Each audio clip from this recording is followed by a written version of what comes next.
One of the main solutions that I'm implementing these days is the voice AI agents. And when you implement it for organizations, you usually need to integrate this voice AI agent to their infrastructure and most specifically their telephony system. Because you can't go simply and ask them to change, for example, their phone numbers. And also, for example, some providers, for example, if you are using VAPI or 11 Labs, they don't provide numbers in every region. Of course, you have this option to go, for example, to a higher level like cloud provider, for example, for using Telnyx or Twilio or SignalWire, but still you can't port the numbers there. So the best option is to integrate the voice AI agent to their current telephony system.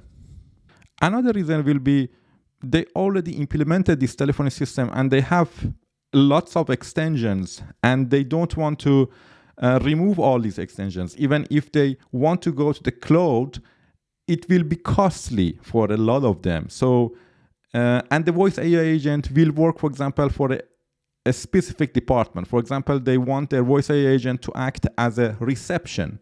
They don't want to change the whole system. So you need to learn how to integrate their telephony system to the voice AI platform.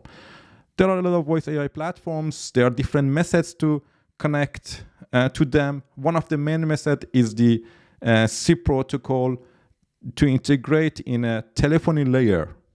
In this video, I will provide an example on how to connect FreeSWITCH open source telephony system to a voice AI agent from VAPI and how to enhance it, for example, to transfer calls to the human agent, because one of the main scenarios is that the voice AI reception will handle the first call.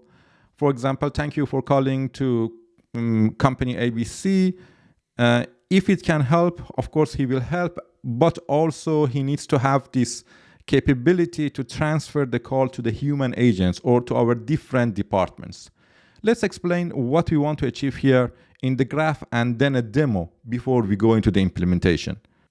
I provided a call flow that can explain what we want to achieve. So imagine we have our customer that calls our provider. It can be any provider here. I use Telnyx so that we learn how to work with the Telnyx provider as well. The call in the step 1, the customer call will be received and then it will transfer to our PBX system that I'm using FreeSWITCH here. In step 2, the PBX hands off the call to the voice AI agent to handle the initial conversation.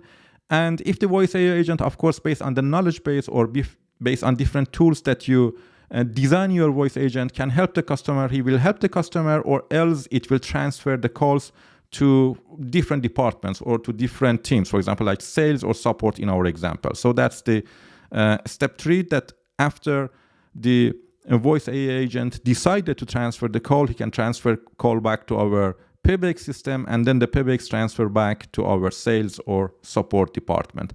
Let me show you a demo on how it works. So what I will do, I will call my Telnyx number.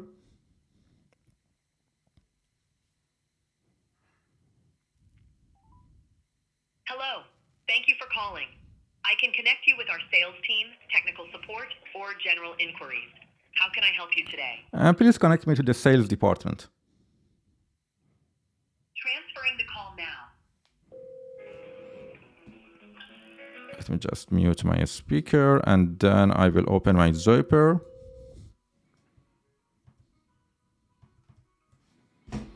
As you can see, the calls received from my Telnyx, it transferred to my FreeSWITCH system. FreeSWITCH sends to the VAPI environment, and then the VAPI sends call back to my sales department. That it can be a queue, but here is an extension that 1001 is ringing. And if I answer it, of course, I can answer the call and talk to the customer.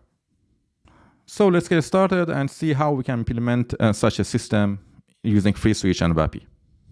I provided all the steps and configuration files in a HTML file that you can find in the description of this video. So let's go through the file. First, I explained the call flow. That was exactly what we have discussed right now. So the call will reach the Telnyx, sends to FreeSWITCH to VAPI, and then transfers back to our agents. So what are the detailed setup steps? The first step is, of course, to create a trunk between our Telnyx and our FreeSWITCH system. If you already have this part, of course, you don't need to do this, but I provided the step-by-step screenshots on how you can create a trunk with the IP authentication method, because there are two methods to connect to the Telnyx. One using username and password, and the second one is the IP authentication. The IP authentication is much more easier because you don't need to really authenticate or create a username and password. You just accept all the calls from the Telnyx that they send to your domain. So just follow the steps in the screenshots and you will see how you can set up a trunk with the Telnyx. That was the Telnyx side, but in the FreeSWITCH side, we also need to have the configuration files that we need to create a gateway that in your etc FreeSWITCH folder, if you go to the SIP profiles, external, then you can create a file telnyx.xml that you will find exactly what you need to put it there. And also ACL, that's where we actually whitelist the Telnyx IP addresses there. And then it's our dial plan that we tell our FreeSWITCH when you are receiving the DID, how you need to transfer it to the VAPI environment. But of course, when we want to connect to the VAPI, we need to create a gateway for the VAPI that I put a tested configuration files in the VAPI environment. And this is exactly, again, the same file that you can send the calls to the VAPI environment. And this is the ACL conf, the same file that you need to allow the IP address of the VAPI signaling. And for the transferring to the human agent, I just created one extension that I'm registering my ZOI pair, and also the same VAPI XML that when VAPI wants to send back the usernames to you, it needs to authenticate, and that's how you need to define a VAPI user credentials in your FreeSWITCH system. So if you scroll down from the file, you will find all the configuration files. For example, for the Telnyx, what you need to do, you just need to, for example, of course, for the Telnyx.xml, you need to put in the SIP profiles XML, and it really doesn't need to do anything. This is the SIP servers of the Telnyx. If you want, for example, to limit it to a specific region, like you need to use, for example, let's say if you want to restrict it to the EU region, you need to select it to sip.telnyx.eu. This is the configurations for your VAPI environment. I will show you how you can define a SIP trunk in the VAPI, but that's the configuration files that you need to put for your VAPI system. You need a username and password that will go through that, how to create that, and when you created that, you will use that username and password in this file.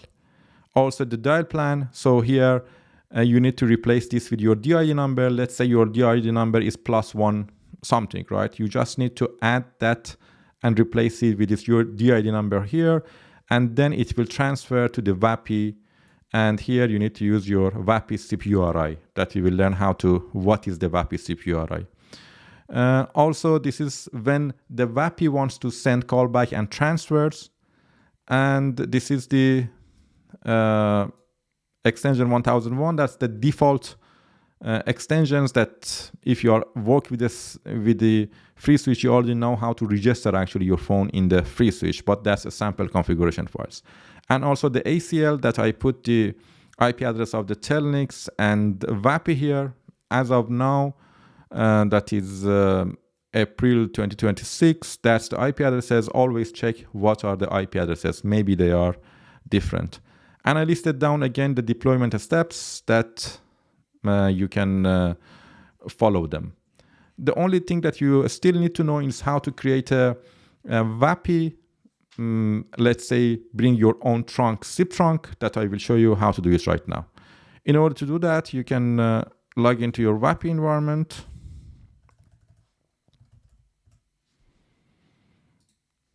Sorry, not sign up. login. And you need to go to the numbers, phone numbers. You need to create a phone number, and here you need to select bring your own SIP trunk. You need to put your username, your DID number, the number of your provider, for example, the Telnyx provider, or you can just put any number because then you can change it in the FreeSWITCH, but it's better to be a valid number. And then the first time that you are creating this one, you can create a SIP credentials, a SIP username and password, and you can use that SIP username and password in the configuration files in the steps that I explained here. So the username and password that you are creating there, you need to use in your VAPI. So if I go here to the step configuration files, that's where you can see your VAPI configurations. Here it needs a user and password. That's the same user and password that when you created your bring your own SIP trunk, you can put it there. I have another video on how to connect FreeSWITCH to the VAPI environment that is in my YouTube. If this step is not very clear for you, watch that video before going to this transfer and to this item. And for the transferring, of course, you need to use a tool in the VAPI. And if you go to the assistance, and here I will share the prompt that I used here. So you are a friendly professional AI receptionist. Your job is to greet callers warmly and determine their internal true natural conversation. And I put, okay, for example, for the technical support, for the sales is extension 1001, for the technical is extension 1002, and it knows which extension to transfer to. And in order to do that, you need to enable the transfer. You need to go to the tools here, and then create a tool, create a transfer call, and it's transfer call to, and destination, it should be a SIP. Give it a name. This is a tool to transfer to 1001, for example, and then the SIP URL. SIP URL is the SIP, the IP address of your FreeSWITCH system. Let's say it's 192.168, for example, 01.50.60. And in order to send it to the 1001, you can just put 1001 at 192.168.0.1 port 5060. Of course, if your FreeSWITCH is listening on port 5080, let's say your external profile, you need to let it to the port 5080. That's how you can do a SIP transfer. And of course, if you remember when I did the demo, when I explained how to, when I asked to transfer the call, it will, the AI agent says transferring the call. That's the message that you can put here, message to the customer, the message that is playing to the customer while we are transferring the call. That's it. And this is different type of transfer. You need to select blind transfer for now because we don't check, for example, if the 1001 is available or not. We have different type of transfers that we will explain maybe in the later videos. But for now, you need to just select the blind transfer to transfer it to the FreeSWITCH, let's say to 1001. That's it. That's how we integrate our voice AI agent to a PBX system. Here I use FreeSWITCH, but the idea is the same on how you can integrate a SIP-based PBX system to a voice AI environment like VAPI.